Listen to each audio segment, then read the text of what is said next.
Hello and welcome to the All 12 Signs video series for the Pisces new moon. This is happening on the 10th of March 2024 at 20 degrees and 16 minutes of Pisces. This is the first new moon in Pisces with Saturn in over 30 years. My name's Chloe. I work with card divination, astrology, and I channel energies through my body. You just heard some of it just then. I've been doing physical light language. These are the movements for nearly 3 years now, and I've recently had a vocal light language activation. I'm still integrating all of this the vocal side of it, but essentially it's just drawing on energies from different dimensions to help us heal, help us clear stuck energy, and open up portals to source to get us in alignment with our soul's frequency in this incarnation. So bringing in activation codes.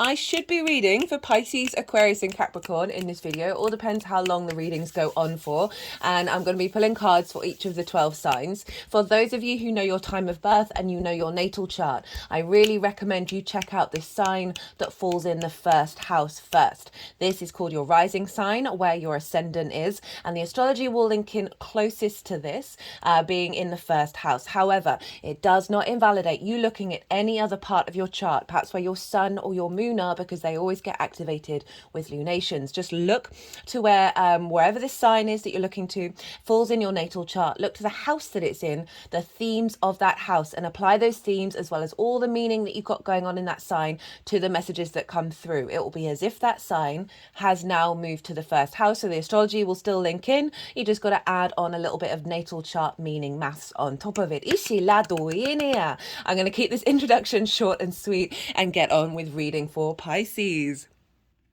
Pisces rising. How you doing, Pisces?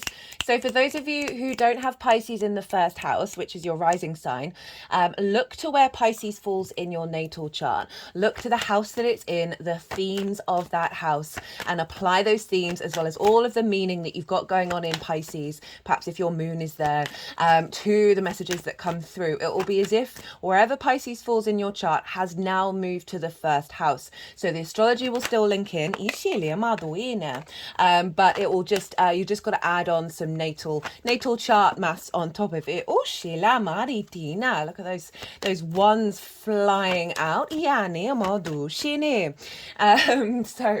if you didn't catch the introduction and you're new to the channel, I channel energies through my body. I've been doing physical light language. These are the movements that you see for nearly 3 years now. And I've recently had a vocal light language activation. I'm still integrating all of that. And this is drawing on energies from different dimensions to help bring activation codes in, to help us heal and help bring in alignment. So even if you're not consciously aware of what's going on, it's still in alignment with your higher self to help integrate and connect to your soul's frequency. And bring in some expansion and integration and activation into the messages that are coming through. I can't believe those ones came flying out, Pisces. Right, so let's talk, well, wherever Pisces falls in your chart, this is a conjunction. This is a new moon in the sign of Pisces. Conjunctions mark a beginning of the next part of a cycle. And this is when the sun and the moon are in at the same degree as one another. And so when the moon comes in contact with the sun in this way, it's essentially receiving divine wisdom, divine inspiration from light energy, right? From source. And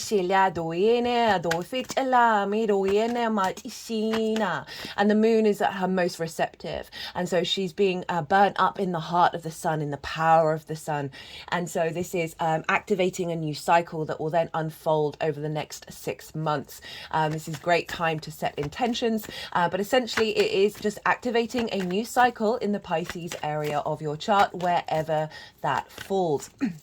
Now, I am pulling cards for 3 different piles. The first pile is the lead up to this new moon. I work with 6-month cycles, so this is from the Pisces full moon that we had last year in Virgo season. What's been unfolding over the last 6 months? What journey have you been on? What have you been integrating? And then what's your energy in the lead up right before this new moon?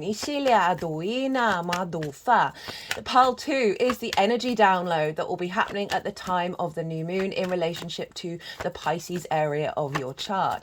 And so, as I said, I work with 6-month cycles and I see lunations as portals for activation codes and downloads. And so this will be the pile 2 will be what download, what energetic download is coming into your vessel that will then unfold over the next 6 months. Now the baseline for pile 2 is the collective reading. That's already live, that's already up. And so that's when I get to talk in more detail about the astrology. I pulled a collective tarot reading and channeled messages and sort of expanded on what the meaning is behind this new moon. So that is how all the planets, the celestial bodies, are talking to each other at the exact time of the new moon that form a harmonic blueprint that will then download collectively for us.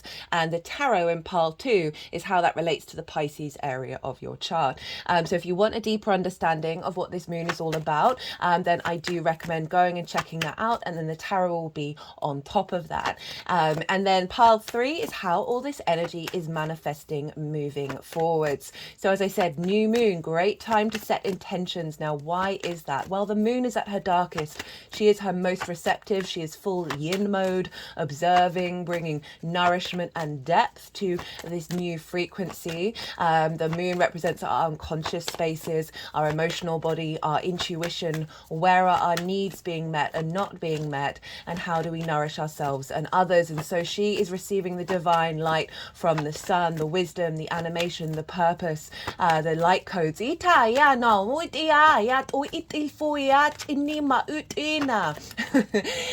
And so this is a great time to plant seeds in the unconscious space, right? And that will unfold over the next 6 months. Whether you set intentions or not, obviously it's entirely up to you. I find that even if you don't, you then instinctively and intuitively respond to the download, right? And then that will unfold intuitively over the next 6 months. With intentions, I always want to preface, obviously do whatever feels right for you. You are an autonomous, multi-dimensional being. That King of Swords keeps coming out all the time, and a big Aquarius energy at the moment. That I find it's best, rather than micromanaging it, is to tap into the feeling that you'd feel if that intention became true. So if you've got a clear intention and you know the route that you want to take, fantastic. But I find if we put up limitations, we block off the pure magic and creativity of the universe that constantly surprises us with its wonder. So it's more tapping into the feeling and then not holding on to expectations about the path in which you want it to go, and then that opens up the vast possibility.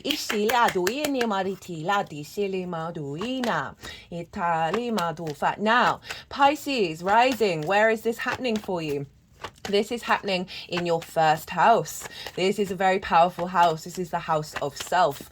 This is how you embody your sun or your moon in your actions and your deeds, depending on if you've got a day or a night chart, right? And so it's the lens in which the commands from the sun or the moon are embodied. It's your embodiment through your actions and your deeds.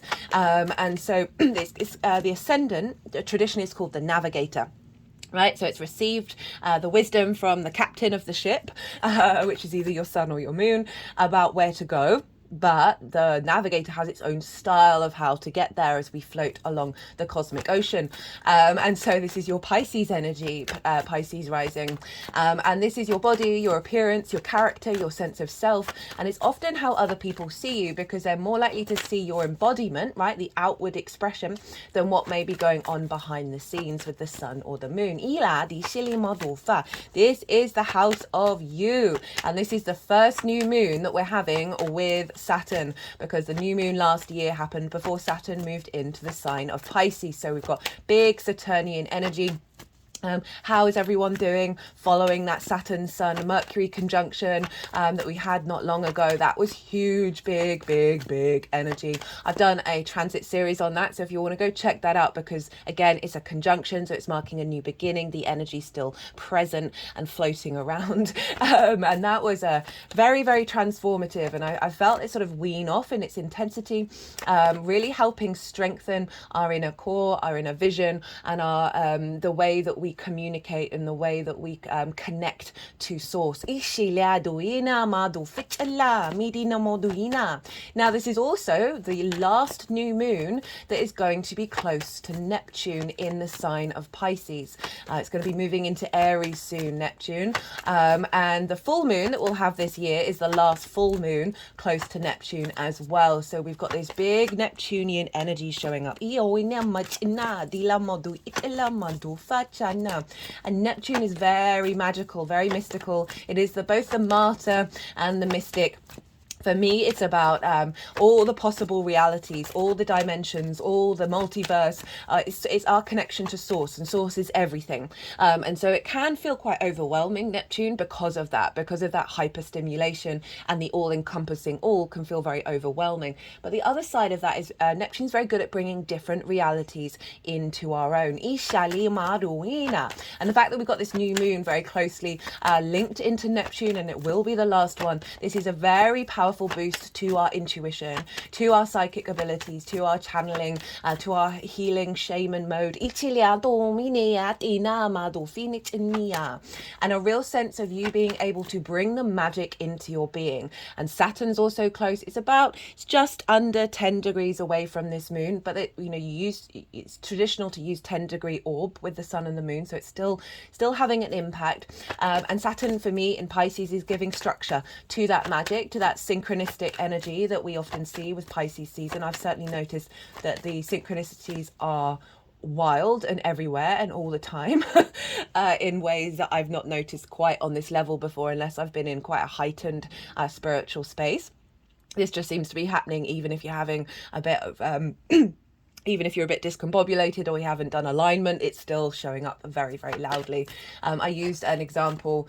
We're going through a sort of a collective shift here, because Pisces is the collective water sign. So I was talking a lot in the collective reading about memory, and how there's so much deeper understanding about water, and how water can hold more memory than a computer chip or the whole of a computer memory board.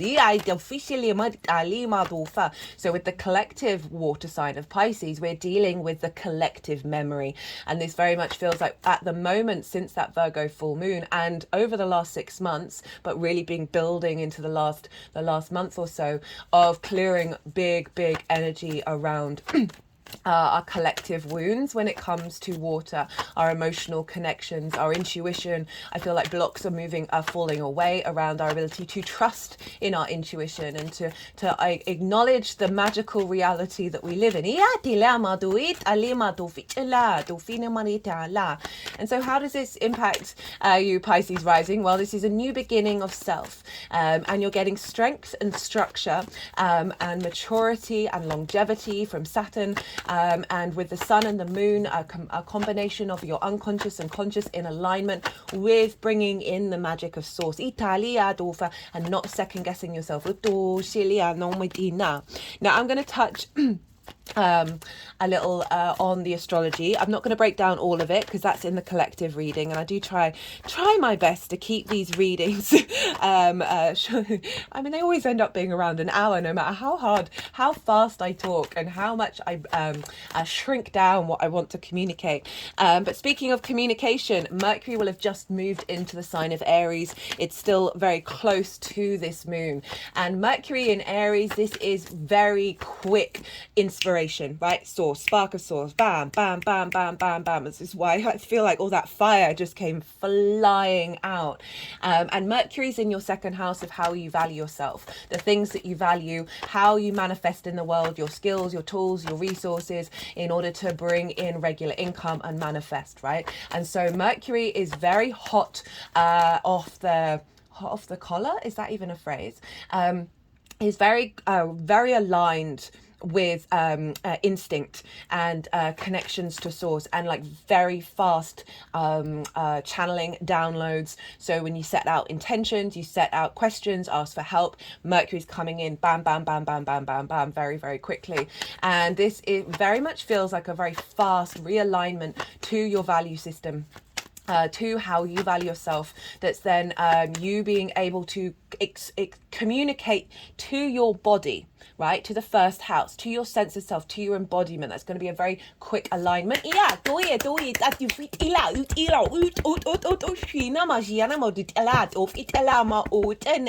Mercury is going to be in Aries for ages. It's going to retrograde there. I will be doing a Mercury retrograde in Aries transit series officially Maritina. And so yeah, so that's having an influence of our ability to fast pace pick up on this new magical reality. Now, this moon, one of the major aspects that it's making is a sextile with Uranus. And so we've had lots of aspects with Uranus to the lunations, and this is a harmonious aspect. A sextile is ruled by Venus.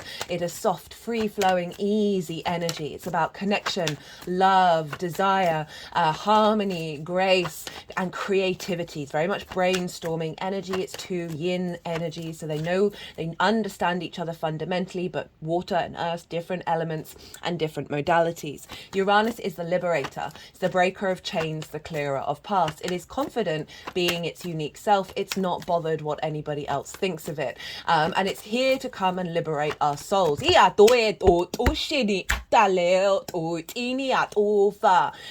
blockages. And it can be a bit disruptive, but this is a sextile. So this is a harmonious, creative way of bringing in more your independent spirit. And this is over in your third house, the house of communication. This is also the house of the goddess, where we bring our big picture philosophies into our day-to-day. And it's our environmental energy. It's the lens in which we communicate through. It is our local community and the things we do on a day-to-day basis. And Uranus is really helping crack open and break away old bonds and wounds around your expression of self. Shaking up your environment. Quite a few cards from the collective reading have come up. Shaking up your environmental frequency if it's been out of whack, right? If it's not in alignment, and also you feeling perhaps very spontaneous, very wanting, because Uranus is breaking out of tradition, right? Doesn't care about tradition in a way that binds it, and it's very inventive and very innovative, and it's thinking outside of the lines. So the fact that we've got this new moon that's really helping us connect to the magic of source and not question it, right, and see and utilize it practically in earth signs, because we've got this Uranian energy in the sign of Taurus. We've also got other things before a grand earth trine in the other earth signs, so we're really bringing the practical magic into alignment. And so the Uranian energy is breaking out any restrictions around your throat chakra, around the way that you express yourself, and really tapping into being able to pick up on the signals in your environment, right? The synchronicities, bear witness to them.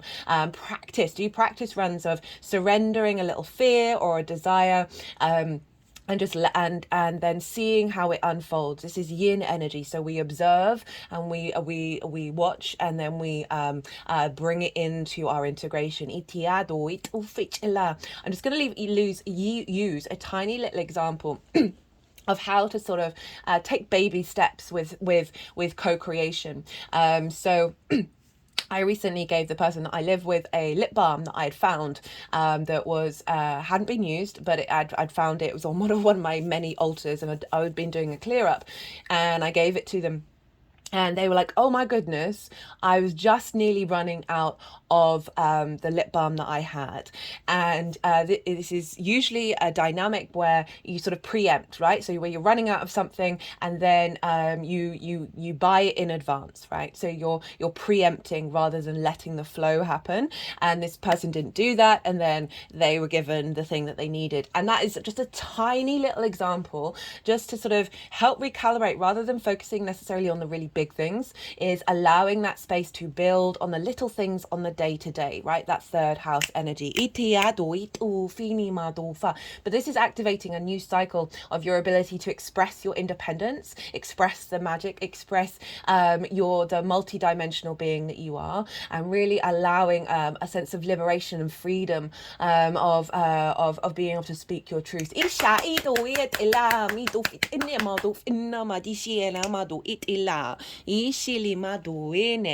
So I'm gonna right, what else? I'm gonna touch very briefly on rulership. So there's some other aspects going on, but check out the collective reading for that.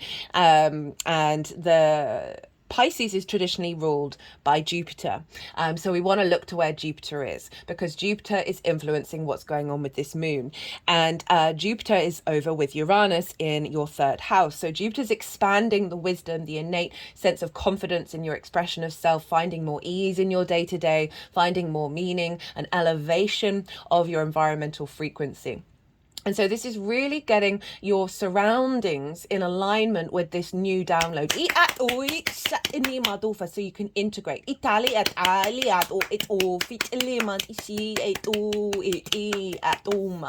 And so I'm really enjoying that sort of double combination of Uranus and Jupiter influencing this new embodiment of self, of you being able to put it into practice in an environment that is facilitating.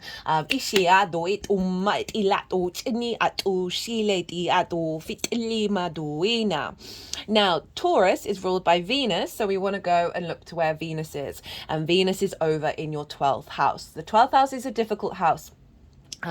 There's no denying it, right? It's the hidden house, the house of mysteries. It's our unconscious spaces. And so often in our unconscious spaces are trauma responses, limiting beliefs, blockages, anxiety, depression, grief, loss, isolation, all of this heavy energy that goes on in our mind. But underneath all of that is the magic of your soul. It's a very, very magical house. Venus is just moving through there. So whenever Venus moves through the 12th, she is helping ease. She's helping us connect the dots and find grace and diplomacy with those difficult energies, and activating and finding connection and creativity around the magic of your soul. So Venus is influencing Jupiter, of helping unlock any blockages around, say you've got some limiting beliefs of expression of self, right? Or any limiting beliefs around your environment of feeling like, okay, I'm always going to be in this sort of discordian environment, or I'm never going to connect to a local community, or I'm not going to be able to find meaning in the day-to-day. I'm not going to be able to get up and do the things I need to do on a day-to-day basis. All of those things, even if they're not really resonating very loudly, there may still be tendrils there of that energy that may be slightly blocking you from fully embodying abundance and love. Venus is helping smooth those things over, of basically kind of Six of Cups energy, of helping you emotionally connect with ease and feel safe. She's also very good at connecting the dots to the magic in the darkness. So helping you bring your magic into the way that you express yourself, that's then doubly boosting this embodiment of this new reality, of this that it's reconnecting you back to source. So you've got some really strong alignment between sort of your conscious embodiment and your unconscious spaces, facilitating the way that you express yourself in your day-to-day. Now Aquarius is traditionally ruled by Saturn, and Saturn's over in your sign, Pisces. So we've got this feedback loop of the embodiment of self, the unconscious spaces, a reconnection to the soul,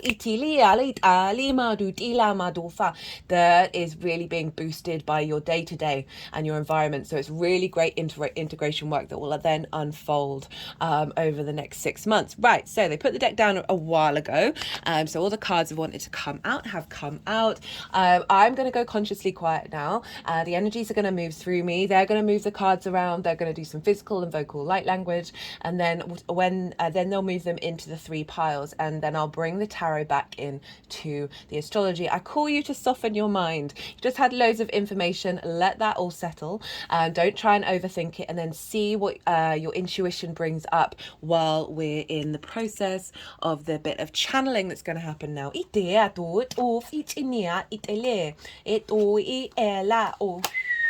Diama o ia maria di tot I ato filet ela e te hano e to faciti to etia iat na putu fitiat illa to isia no etia sia no ni atum fitinia etela ela dama e oit e tot I ati sio to fitila e a shela e to int alia no to iali eti sindum itela eti shedum etila eti shetum etia o to shia mia to tinea e tu fala e shali maritini atoni amati shela e te shili maduma Italia tu file chalia tu file chalia tu fisila e fu tu shine e tu italima ishele maritiana ma ushilime ela eti otumela itumi etila doshini matinia. Right, Pisces, so this is the lead up to this new moon. This is what you've been working on over the last 6 months from that Pisces full moon that happened in Virgo season. We've got the 4 of Cups, we've got the Tower, we've got the 9 of Wands in reverse, and then the Hermit, which is opposite your sign. This is Virgo energy. So we've got the 4 of Cups. So 4 of Cups, there's an element of the melancholy, right? This figure, it's crossed arms, crossed legs, it's sort of barriers up. There's also an element of stagnation here, or just reflection on the 3 of Cups. And funnily enough, we've got the 3 of Cups here. So this is processing old paradigms. So what I've really noticed is really old paradigms have been coming up very loudly, and they are being broken down. So contemplation of being out of flow, or of times where you've just felt other people have things the exterior have that you don't feel like it's possible for you. There's a real deep exploration of what how your emotional body is affecting your mood, the things that you do, and the motivation to get up and go. And what these may have been situations that may have happened, that you've just noticed certain perhaps people in your life progressing in a way that you would like to, or not getting the opportunities, the sense of celebration, the sense of flow that was represented by the 3 of Cups come into your life in the way that you would like, and just working through how you feel about that, and navigating ways of releasing it. Because after all, the Ace of Cups is coming towards this figure, is this sense of renewal of outside of this space. And we've got the Tower card, which is saying that through this process, structures have been pulled down. I love the Tower card. I think it's a really positive energy that shows up. I often link it into Uranus. It is Mars's card, but Uranus both of them can come along and shake up things in different ways that are pulling down the top of the tower. Your foundations are still there, but the superfluous energy is being pulled down. It's creating space. And interestingly, that's what I talked about in the collective reading, is that old dynamics are being cleared out, which is now creating space for this new co-creation with source energy, this new magical reality to come through really loudly. But you know, these two cards with each other is saying that it's either these structures have been pulled down around you and you've noticed a shift within yourself, or with that Four of Cups, it is a contemplation. It's more that even though they're a bit on the defensive, there's still that element of meditation, of like going inward and observing and contemplating what's going on. And through that process of slowly pulling down the layers, pulling down those superfluous energies within yourself, of how you embody yourself, perhaps not being received in the way that you would like to, right? That Three of Cups, there's three figures here of being in harmony, of people appreciating your embodiment, people seeing you and knowing you, and responding in kind to your frequency. We then got the Nine of Wands in reverse with the Hermit. So this is sort of following on from what I was saying. So the Nine of Wands, this figure feels on the defensive. They feel like they are a solo figure. They've got no help. They've got constantly in a state of conflict, because conflict is coming towards them. They've got to be on the defensive. They've got to be ready to fight, but they're burnt out and exhausted. And this is in reverse, which is saying that this energy is shifted, right, through the Tower, through that peeling back of the layers. It's recalibrated away from this defensive space, this way away from feeling isolated and separate. And with the Hermit, this is sort of where you're at in the lead up to this. The Hermit goes inward. The Hermit understands their own innate wisdom and spends time working with it. This figure isn't about seeking outside approval or seeking outside society, right? So this is really you've gone through a process of being like, okay, these things might not have been working out in the way that I want, but what's within me? Do I let this affect me? Whenever this card comes up, I would say, do you need to fight? Can you just let them be them, or the situations be those situations, and carry on doing you and move out of that space? And it's in reverse with the Hermit, which is saying and this Hermit isn't seeking the outside world. It's on a mountain. It's got the higher perspective of like, you're recalibrating yourself. You're finding your inner strength. I'm not surprised with Saturn in your sign, and finding your inner wisdom and not letting the external disrupt that. And you're coming to a place of clarity, Ishina, and that's all preparation for the download that's coming through. Right, so for the energy that is coming down at this new moon, that all is the frequency, the download, the activation code that will then unfold over the next 6 months. You've got two Kings, two Aces, and the Three of Cups, which is what that Four of Cups is kind of longing for and feeling like they don't have. Well, now it's turning up. Oh my goodness. So there's a lot of sovereignty here, and this is really backing up the fact that we've got Saturn involved, okay? And Saturn being in your sign. Saturn is a maturity. There's a sense of confidence there. There's a sense of putting in the work, of understanding your legacy and your integrity. And Kings are very integral. They know what they need to do in order to serve things in the long term. This is very action orientated. So we've got the King of Swords, which is vision and clarity, and this came up in the collective reading, and the King of Wands, which is the sort of the ability to act on your spirit, right? On your spark of spirit. So this new moon is activating a level of knowing your inner sovereignty, of bringing confidence and maturity into your being, to be able to take action around this co-creation, action around the sort of the magic. We're no longer just sort of staying up in the sort of the 5D. We're bringing the magic and the power of that into the 3D to actually start to build. But very, very confident energy coming through, right? The two Kings, they're not going to be looking to what other people are doing and comparison is the thief of joy, and that Four of Cups is often a phrase that I bring that up for.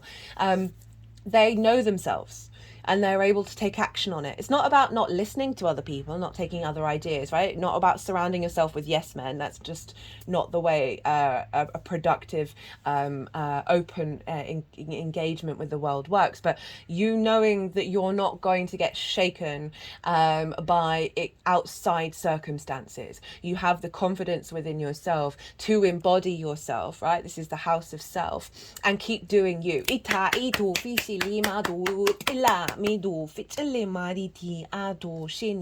we've got the Ace of Wands with the Ace of Pentacles. So this is really saying, this is marking a huge new shift within you of bringing that spark of spirit into the 3D.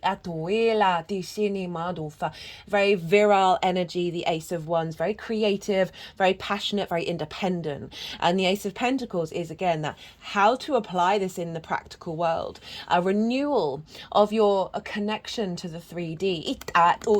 You know, fire energy is very much linked into spirit. It's the sort of the highest element, as in it's the one closest to the heavens. Just really getting the vibe that this Mercury retrograde is going to be very, very powerful for you Pisces. With all this fire showing up. But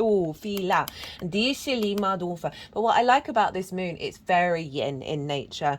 But we've got lots of yang energy showing up here, saying this is a new moon that you're going to be able to embody this yin energy and take action with it. It's a real blending of the masculine and the feminine, which we have within us. Not gender specific. So it's a real sense of renewal and new opportunities, a new revival of self.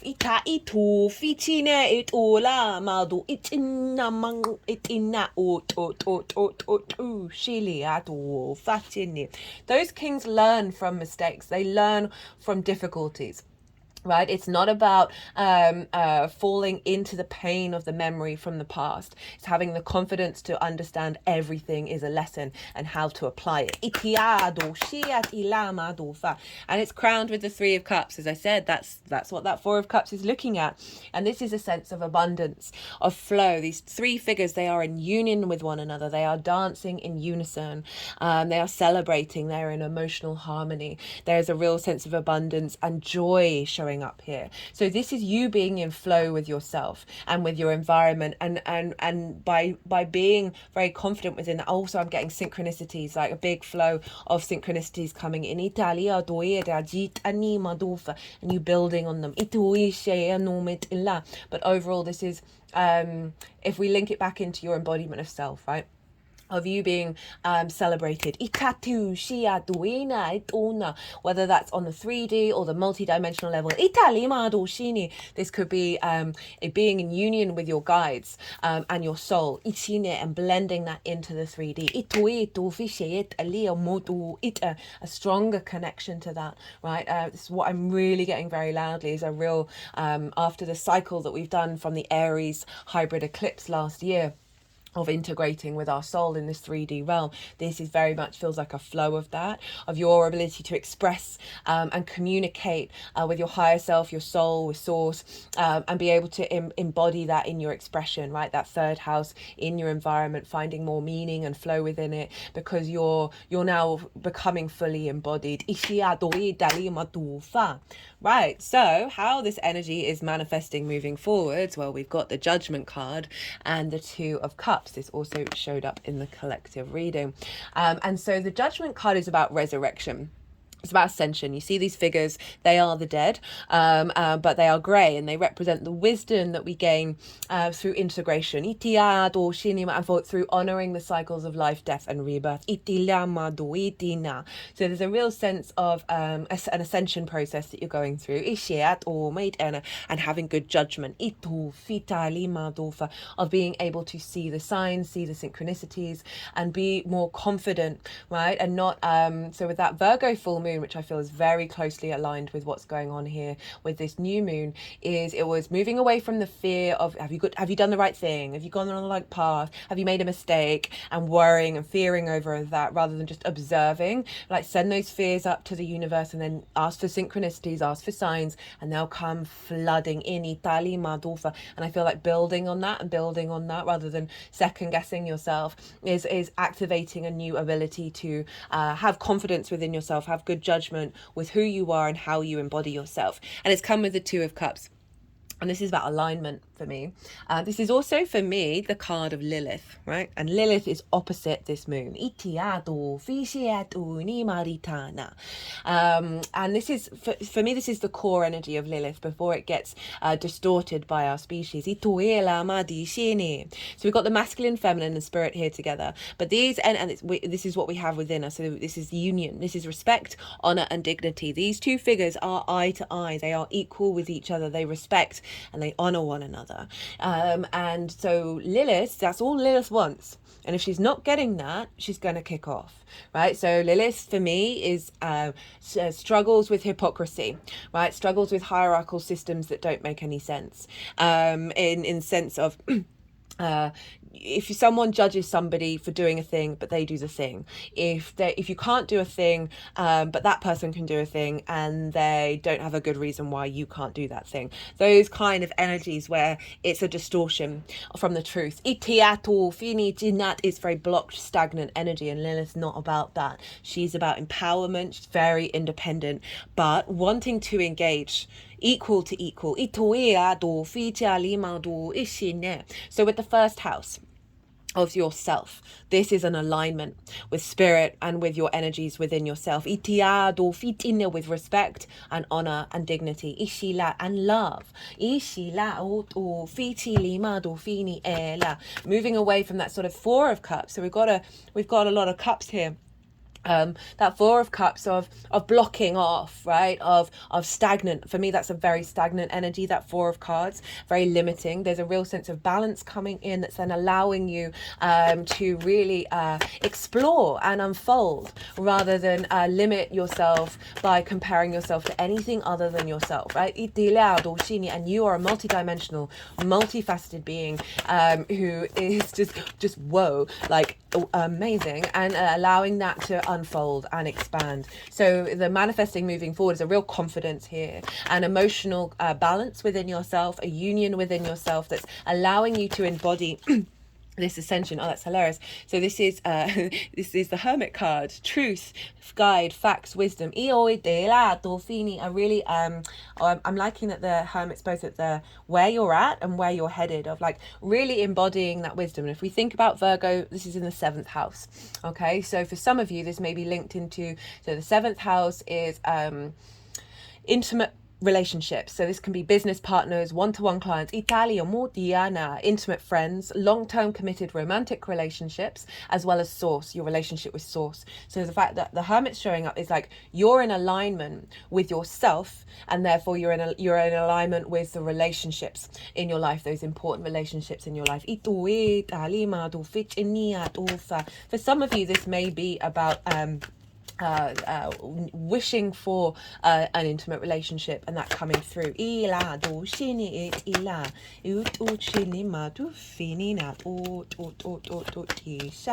So this is the First Light Tarot. All the decks are in the description box if any of them take your fancy. We've got the Fool. That also came out in the collective reading. You're getting a lot of cards from that. Voyager, journey, progress, pathways. Oh, they're like in the pathways bit.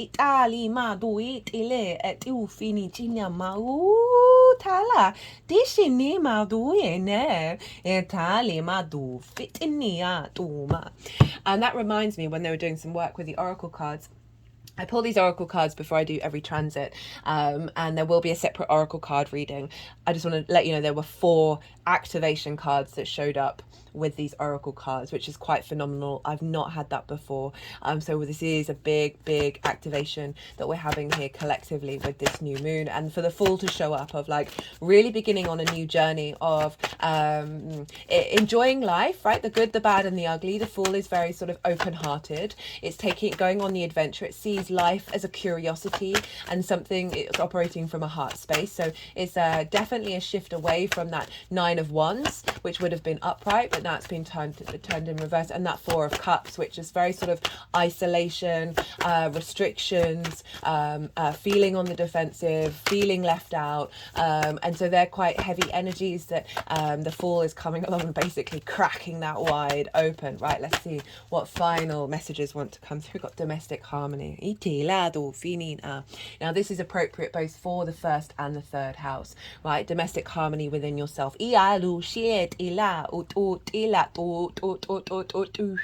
just doing work around the throat chakra, so bringing more harmony in the way that you express yourself and communicate, helping clear out blockages around that. And so that third house is communication, but it's also your environment, right? Your environment frequency. So that was backing up. This is kind of backing up of like your environment is now co-creating with you for your development and your embodiment, right? So you're getting a lot of support. Right, let's get a final card for my lovely Pisces.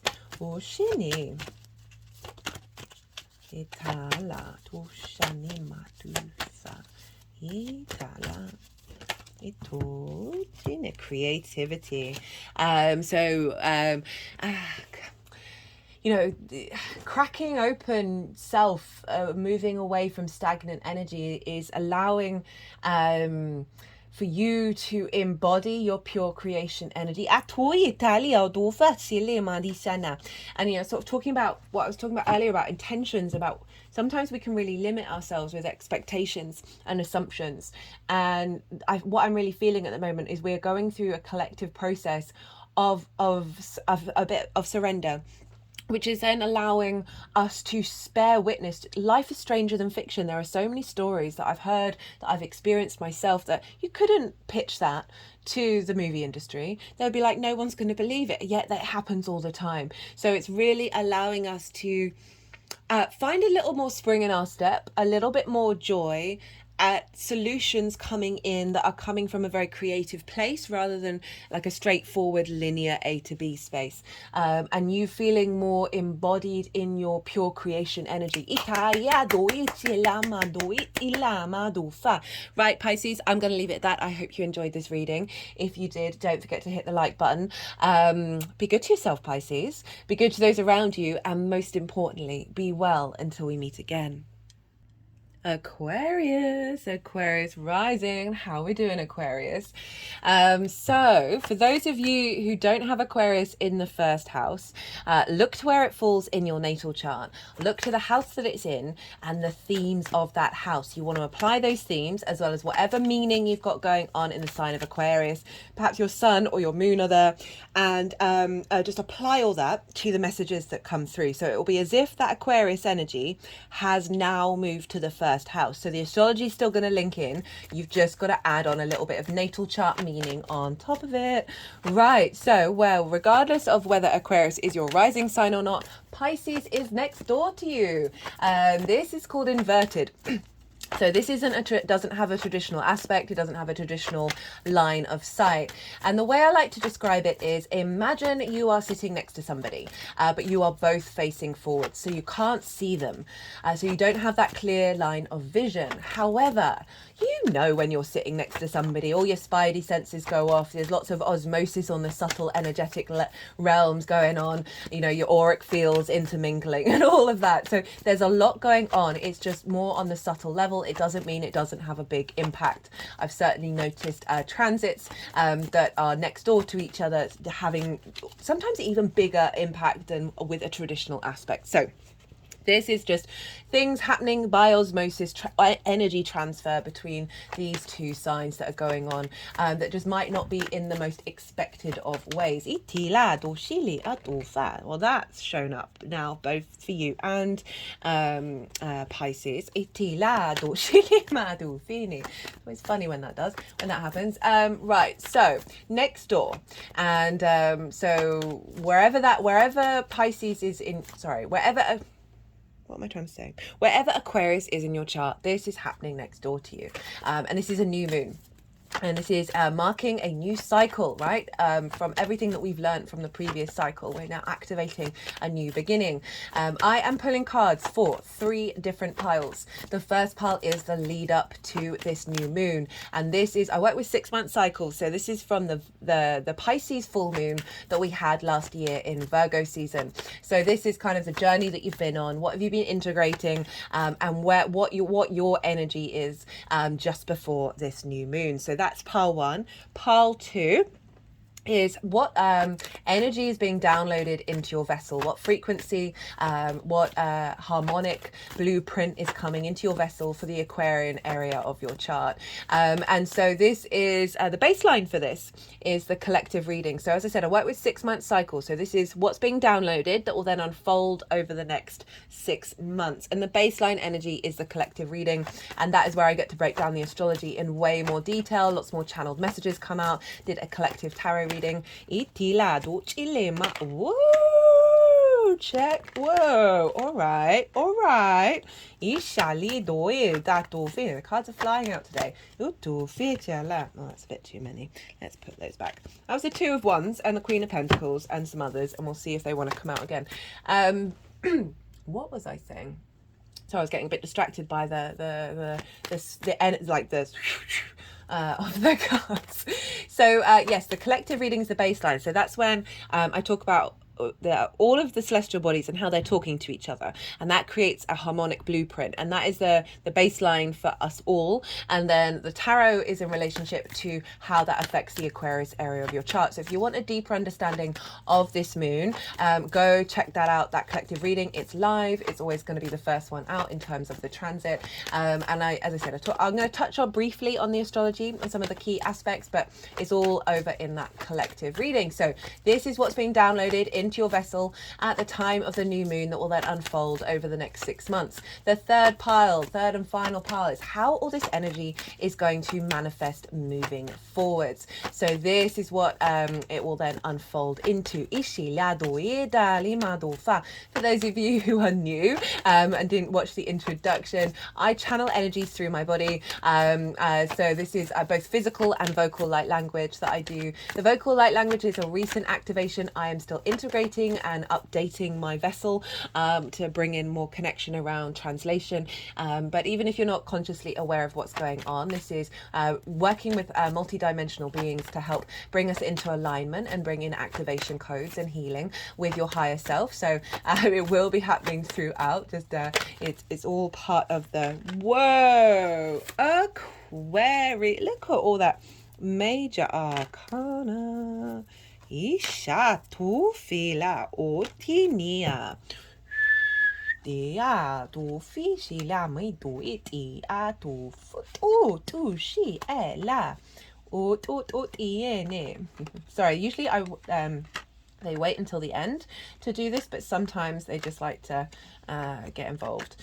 These are all going to go all over the place, and then at the end we're going to bring them all into the 3 piles. So new moon, great time to set intentions, and this is because the moon is her darkest. She is in her yin receptive state, receiving the divine wisdom from our light source, that is the sun, that is linking us into the creator energy. And the moon is our unconscious, right? Our emotional body, our intuition, where are our needs being met and not being met, and how do we nourish ourselves and others. And so in this receptive state, our unconscious mind, this is a great time to plant seeds that will then unfold, right? So I find even if you're not setting intentions, you're still intuitively in alignment with the new frequency. Even if you're watching this after the event, you're still not missing out on being able to set intentions. I find, and obviously do always what you feel called to do. You are an autonomous, multidimensional being. Itali, you know what's best for you. But I find it's tapping into the energy that you would feel if your intention came true, rather than sort of micromanaging and planning all the different parts of it. Tapping into the feeling of it coming true means you're not blocking out the limitations and putting up limitations around the creation energy of source, right? Of being able to, curveball us and often bring in things that we may not have even been able to imagine. Right, so where is this? For Aquarius rising, this is in your second house. This is in your house of your resources, right? This is the skills and tools that you have in order to manifest in this world and bring in regular income. It is the things that you value, your value system, and also how you value yourself. And that's the most important part of it, because when we're in alignment with our own value of moving away from lack of worth, perhaps shame, all difficult energies that we as a collective seem to be holding, where it can distort our value system, so we can then prioritize things that then reinforce that lack of value and worse, and block our ability to tap into our skills and our tools in order to manifest in the world. So you've got a big new moon happening in this house, and this is the first moon with Saturn. Right, last year Saturn hadn't moved into the sign of Pisces yet, so we've got some real powerful energy showing up with this new moon. There's no getting around it. And we've also Neptune. This is the only new moon that we're going to be having close to Neptune for the remainder of Neptune's transit in Pisces. It's going to be moving into Aries with Saturn in 2026. They're going to dip back in, and they're going to dip in at 2025, but it's going to be permanent in 2026. So it's a very heightened ability to connect to the magic of source into this 3D realm. We've just gone through some quite heavy transits. We had Saturn, the Sun, and Mercury conjoin one another. I did a transit series on that, and that was wild. The lead up to that was pretty intense, and I saw that across the board of bringing up a lot of old paradigms and old difficulties, and feeling restricted, feeling lack of visibility, and distorted, delusional communication. Those are the combinations also with Neptune, because Neptune can bring in delusions, can bring in distortions of reality. And it's felt like a lot of that's come up, a lot of clearing has come up in order to create a lot of space for this new energy that's coming in with this new moon. Some really old paradigms, and it's collective energy, so it's sort of the big kind of archetypal issues that then transmit into the individual form, and so really clearing a lot of space in order for us to have the space for this new reality to come in that is more of the real reality than we give it credit. Because Neptune is about source, right? It's our connection to source, the multi-dimensional energy, the multiverse, all the frequencies, all the dimensions, all the possibilities, source, pure creation energy. And it can feel very disruptive because it can be very overstimulating, and it can bring in hypersensitivity. Can also bring in delusion and illusion. That are distortions, all in order for us to navigate that and really recalibrate back to the truth. Neptune's very good at bringing different realities into our own, and so this is really allowing that co-creation of source, those synchronicities, that sort of ebb and flow of it all, heightened collective intuition coming in, our ability to bring in and utilize that in the practical world. So you may have found in the lead up that there's been some distortions or old programmings, old patterns around how you're valued and how you value yourself. That's so funny, because that was one of the cards that came out that was when there's loads of cards just went everywhere just a minute ago. I nearly said it out loud, but I didn't. And just this is really allowing us to get back to the truth, even if it doesn't really make sense. So what does this really mean for you in the second house? Well, this is setting intentions around to utilize and co-create with source, with your skills and your resources.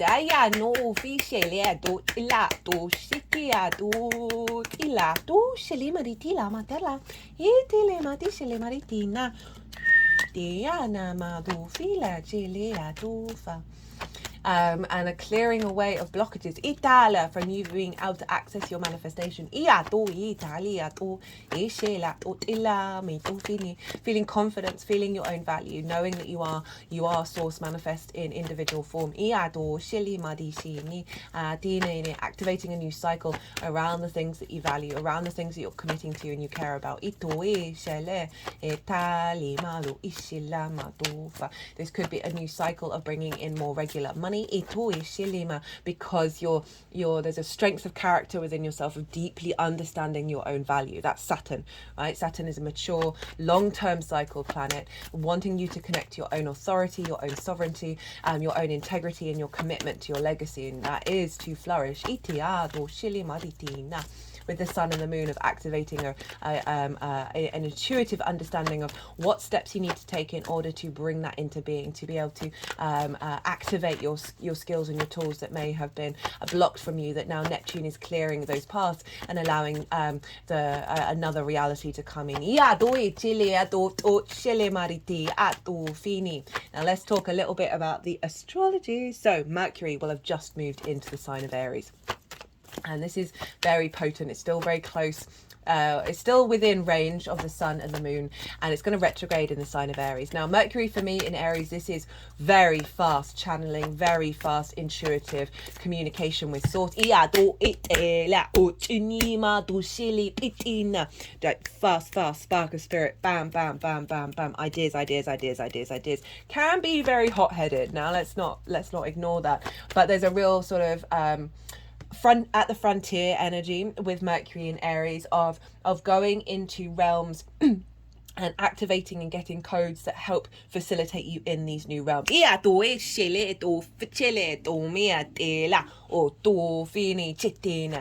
as I said, Mercury's going to be retrograde in this sign. I will be doing a Mercury retrograde series in the sign of Aries. I'm not sure when that's going to come out, but it will come out before the retrograde starts itself.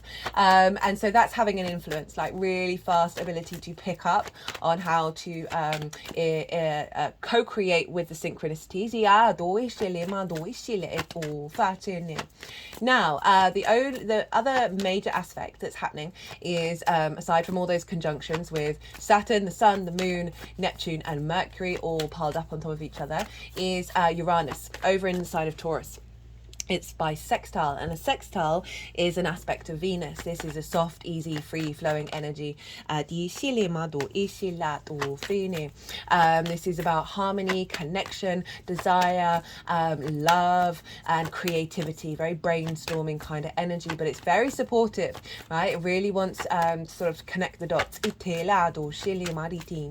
And Uranus for you, Aquarius, is over in your 4th house. Your roots and your foundations, your ancestors, both blood and soul lineage, the roof over your head, your parental figures, and the things that you do in private. It is your foundational space of where you come from, and you're like the root of you. Now Uranus moving through there, very liberating energy. It's the path clearer, the breaker of chains. Very independent, very confident, being independent and being different. Not bothered, just so not bothered about what other people think about it. This is very inventive, very innovative energy, because it's going against convention, it's breaking against tradition, because as I said, it's not trying to conform, it's not connected to the tribe in an unhealthy way. And the whole point of Uranus is for us to be that independent energy and still work together. So this is influencing this moon by sextile. So this is harmonizing your independent spirit, your very spark of who you are in your foundational space, any blockages and and need for liberation around limits that may come from your ancestors,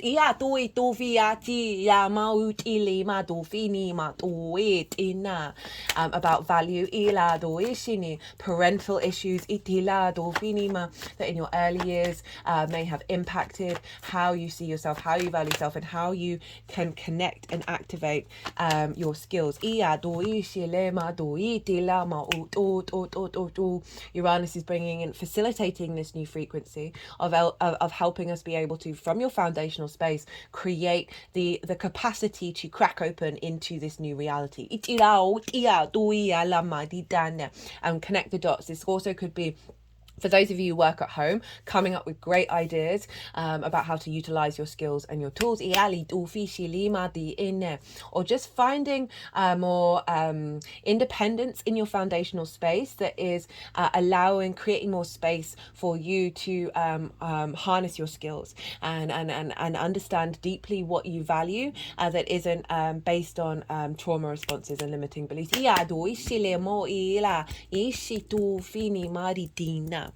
Now, I'm going to talk a little bit about rulership very quickly. There's loads more going on, but it's all in the collective reading. There's a lot of stuff going on in earth signs, which is why the phrase practical magic is very loud. And we had a similar thing with a lot of water energy for the Virgo full moon as well. So we're really balancing these two sides out. So rulership. So who rules Pisces? Well, that's Jupiter traditionally. And Jupiter is over in the sign of Taurus as well. So we've got this double whammy of Taurus energy and your foundational space influencing your value and how you value yourself. And then the rest of those themes fall from that. You could see this as, as I said, when we don't necessarily value ourselves, we place value on things that are distorted, right? That then recreate that. So I really feel like it's a clearing away from that and activating a real sense of authority within yourself of how you know your own worth. Which is doing deep healing work. For the ancestors. So Jupiter's expanding, providing wisdom, a sense of ease in your home space. So this could be putting in, you might want to do sort of little rituals around the ancestors, around this new moon, drawing in their wisdom and helping reconnect the lines if there's broken lines around delusion and distortion.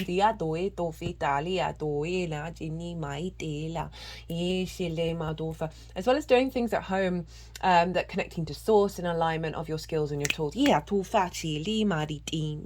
Now, Taurus is ruled by Venus, so we want to go and look to where Venus is. And where's Venus? She's in your sign, Aquarius, moving through your first house. So this is a real empowerment of self, right? Whenever Venus moves through the first house, it's feeling really good about yourself, knowing how to embody yourself, understanding your character, feeling good in the way that you look and the way that you're seen. So Venus is influencing your fourth house and therefore influencing this moon. So this is through the confidence that may have been building while Venus has been moving through the first. She's then that sense of embodiment of self, that it is the house of self, is feeding into you feeling more confident in your home, being able to express yourself. Perhaps there may have been dynamics in the home space where you haven't been able to, say this is who I am, and you can do you, but this is me, and I'm not being influenced in a negative way by that. But if we link it into this new moon of your embodiment of self, right, and finding the creative joy of it, the connections, the harmonies of this new moon of how you value yourself, and now through the embodiment of it in your foundational space. So it's a real strengthening of all of this combined. Because Aquarius traditionally ruled by Saturn, and Saturn's in the sign of Pisces. So we've got this feedback loop between embodiment of self, knowing your own value, and that strengthening your foundational space, as well as healing some ancestral work and bringing in the wisdom of your ancestors. But overall, strengthening your embodiment of self with these skills and tools that are being activated, that is strengthening your foundational space and giving you more sense of security, more sense of support, and more sense of safety, and therefore able to bring in a higher frequency. Right,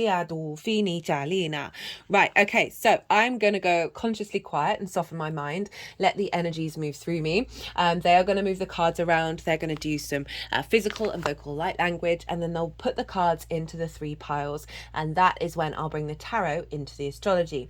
I call you to soften your mind as well. You just had loads of information, let it all settle into your unconscious, and then see what intuitive hits come up in regards to this new moon.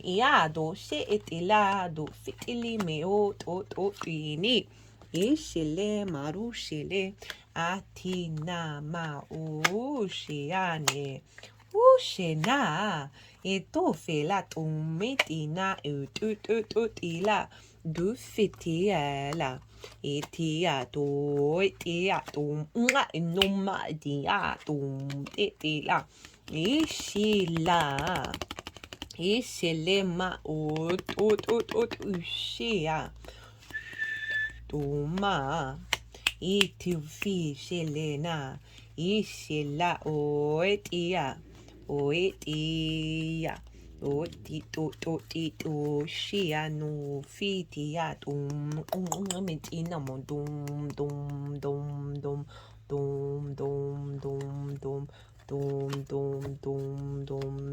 mi amo tu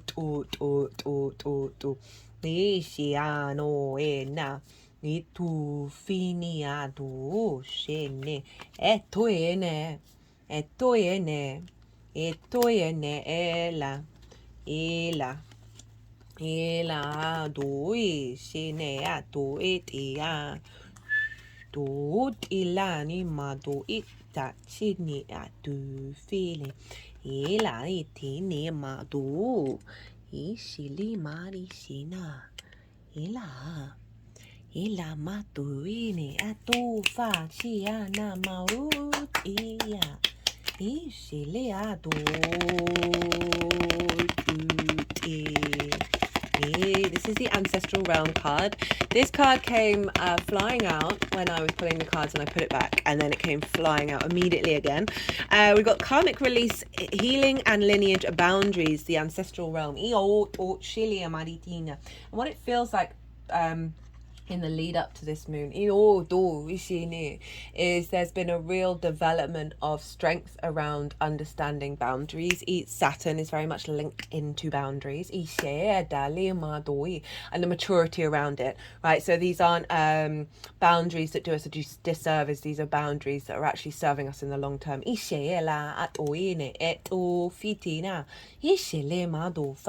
Right, Aquarius, so what we've got in the lead up to this new moon is the Devil with the 8 of Swords, the Death card, and the Page of Pentacles. So this is, this is what you've been working through, what you've been integrating, and where you're at in the lead up to this new moon.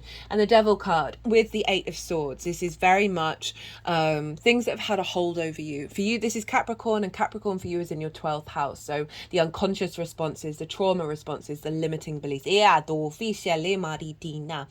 things that have had chains around you, have bound you on the earthly plane, that have had a power over you that's been inherently limiting, right? So this is trapped in a cage of your own making. This is all about delusion and illusion. This figure, there's an element of feeling protected within this boundary, but they're not. They're limited in the way that they're thinking. And so much of the way that we think and the way that we behave are limiting beliefs, right? And that it's just facts. This is who we are. We're working through them. We're figuring them out. And what this feels like is blockages around I'm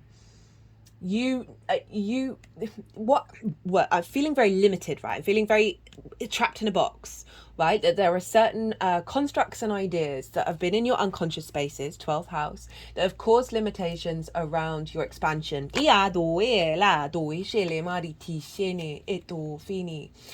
Around trusting in yourself, around trusting in trusting in what am I trying to say? I'm feeling really limited in how I'm trying to just had an energetic release. It's probably what was trying to block. That there have been certain frameworks within yourself that have caused a lack of self-worth. Whether you resonate super strongly with this or not, we as a species, this is a collective water sign, have this within our memories. That then mean that we are not able, as I said, to tap in to our resources in the way that we would like. That there are certain are you worthy? Are you deserving of abundance? Are you deserving of manifestation? Are you deserving of being valued? These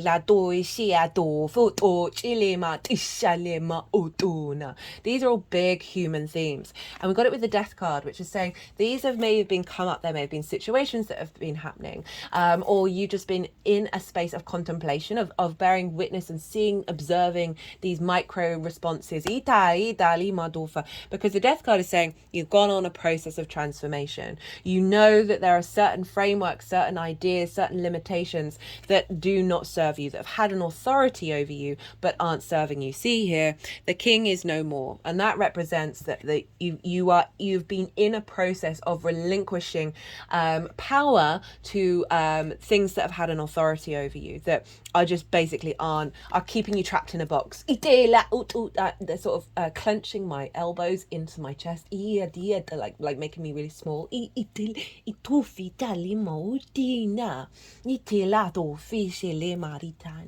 you got the Page of Pentacles as sort of the end of where we're at and where we're headed.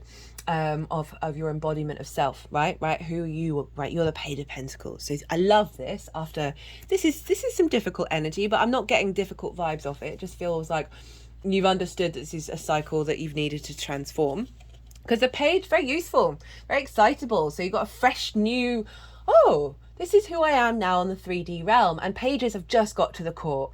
So they're figuring everything out. And the Page of Pentacles is very dedicated in trying to work out what their role is, what they're doing, where they are, what they're, what's going on. And so there's a sense of dedication, but joy and more lightness in the way that you're like, oh, something new is coming in. You're getting messages. You're getting perhaps a couple of opportunities showing up. Playing around with new skills, like by creating that space, and a sort of the anticipation of what's coming through. The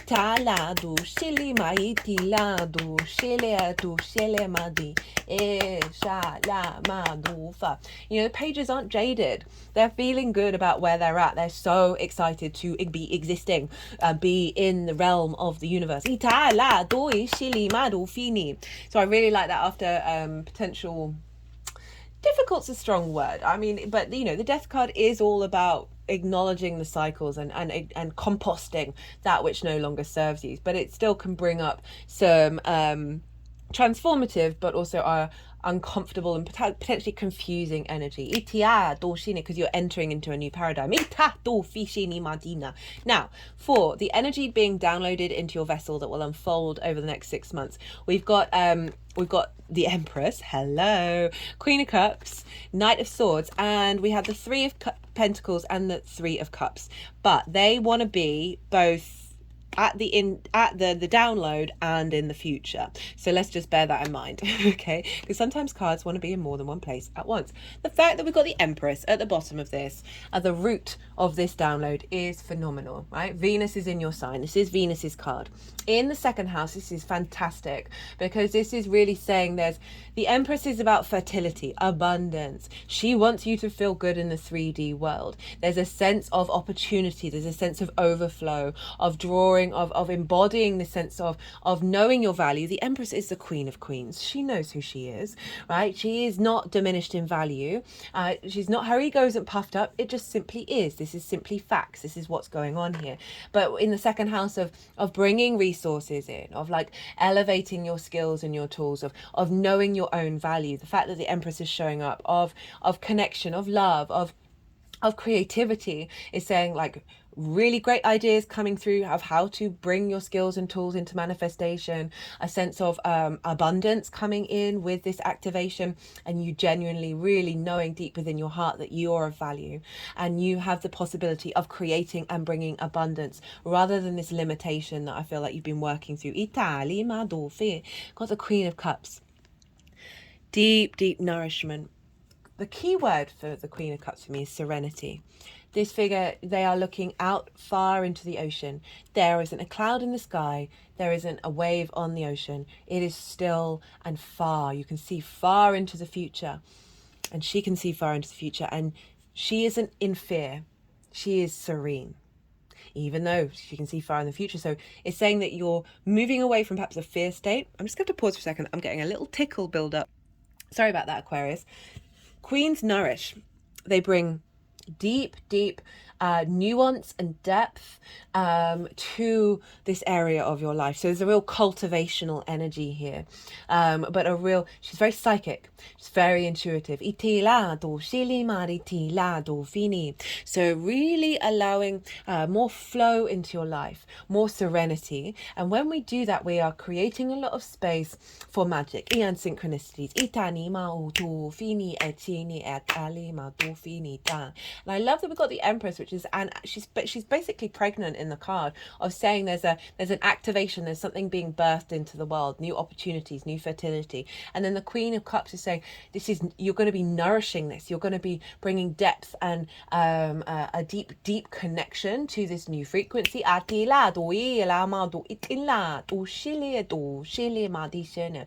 feeling your intuition is going to be able to guide you to opportunities that match this abundance.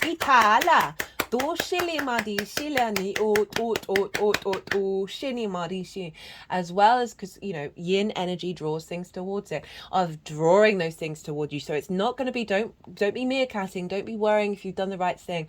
Just really tap into your inner flow and your embodiment, right? So we've got the Knight of Swords. Knight of Swords is the vision, the clarity embodied in action. Knights embody their suit, they embody their element. And this is swords, ideas, constructs, inspiration, divine wisdom. It's the air, it's the movement, it's communication. The embodiment of this new frequency with a clarity and a real vision, a real directness. And so that's why I was saying, like, don't, because this is the fastest moving horse in fastest moving knight, fastest moving horse in the tarot. There's an element of with this yin energy behind you, of I'm just feeling like such energy in my feet, like the desire just to spring forward, that there's going to be a harmonization between the yin and the yang. That's going to allow momentum to come through, and having a confidence of knowing what you know, and based on this new frequency of your own value. And any sort of ideas that you have around cultivating, manifesting a new value system and embodying a new value system. Write them down, put them into practice, play. Don't over control, don't over, oh, it's got to be this way, it's got to be that way, or if this doesn't quite work, oh, that's a failure and I shouldn't have done it. No, it's all learning, it's all play, it's all exciting. Now, we've got, crowning it, we've got 2 3s. We've got the 3 of Pentacles and the 3 of Cups. This is the card of mastery. This figure knows their shit, right? They know they're good at what they do. They love what they do. They're not bothered what other people think. They are just doing that. And because that's a very confident embodiment of self, right? Of you not getting shaken up by the outside world. And not being blocked by limitations, it then draws towards you frequencies, could be other people, could be multidimensional energy, could be other skills and tools that you have that then are getting activated,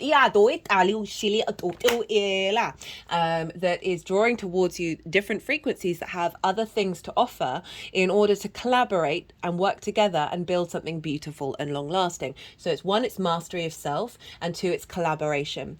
So this could be co-creating with others, right? This could also be different skills and tools that you have, as well as people wanting to hire you because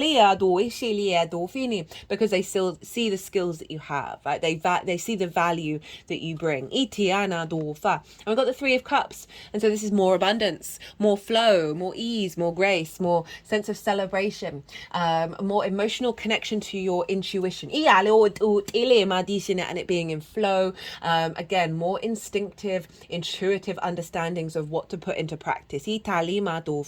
Celebration as well. So for some of you, this could be getting in more regular income. That means that you can celebrate more, feel more abundant in self.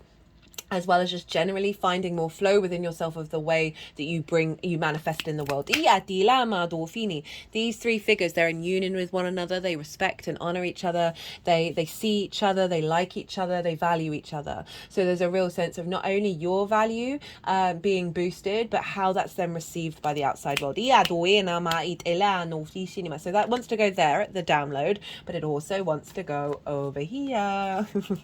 Right, so how this energy is going to manifest moving forwards. Well, we've got the Three of Pentacles, which I just talked about. So this is saying this a real reinforcement of that inner mastery and the collaboration of knowing that you're building something that's going to serve you in the long term. That is Saturn. Saturn is a longer term cycle. We got the King of Wands that also showed up for Pisces, and this is the confidence that's coming in, the sense of authority and sovereignty, of the actions that you take are serving your spark of spirit, of being seen, being visible. Fire is a very visible energy, but also a great deal of confidence, as I said, of you being able to take action.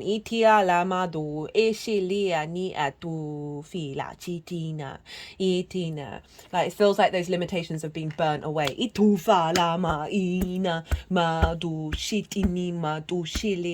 And with that mastery and the king energy showing up, it's like we've moved from the knight, we're now a king, of you just feeling really good in yourself, and that being visible. Like people come to kings for help, so people wanting your skills. And then the Three of Cups and the Ten of Cups. Well, that's quite something, isn't it? So this flow, this harmony, this coming in, it's still showing up as imprinting manifest of like really ingrained in your being. It's taking you to the Ten of Cups. And the Ten of Cups is external emotional contentment. So it's the moving from the Nine of Cups, which is an inner space, to the outer world of areas of your life being in more alignment emotionally with your soul. It's the nuclear family. It doesn't have to represent that, but it can be. But essentially, it's just representing something that is external to you that brings you joy and emotional alignment. And so this can be feeling good about where you're at in terms of your resources and your sense of value. Also could be new opportunities come in that create a space of things coming into your life that you're now manifesting. It could be some more income coming in. That means that you can take action around bringing this into being.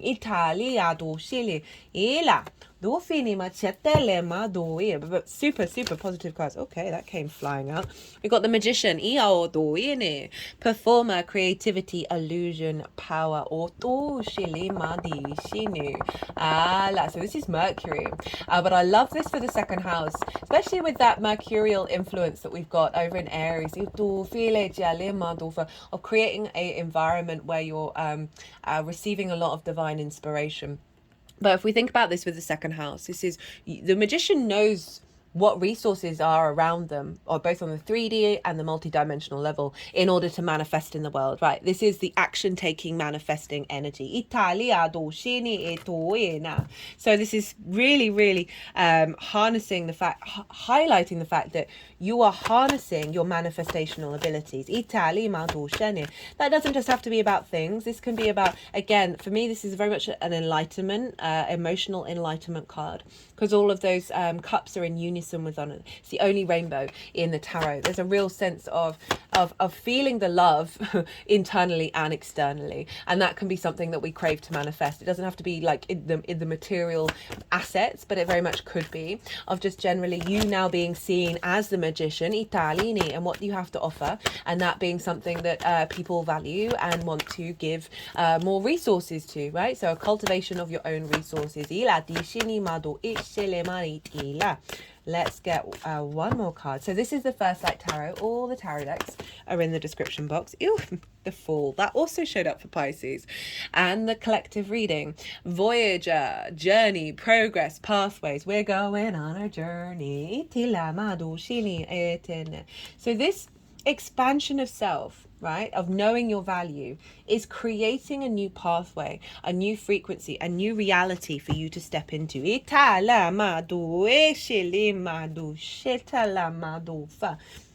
That is really cultivating a deep sense of strength and inner peace, right? This inner sense of I am the I am of it all, right? Really recommend saying I am before you go to sleep and when you wake up. Because the fall is a new beginning. It is entering. You couldn't make it up. You couldn't. Oh, Aquarius, look, self-love and manifestation. And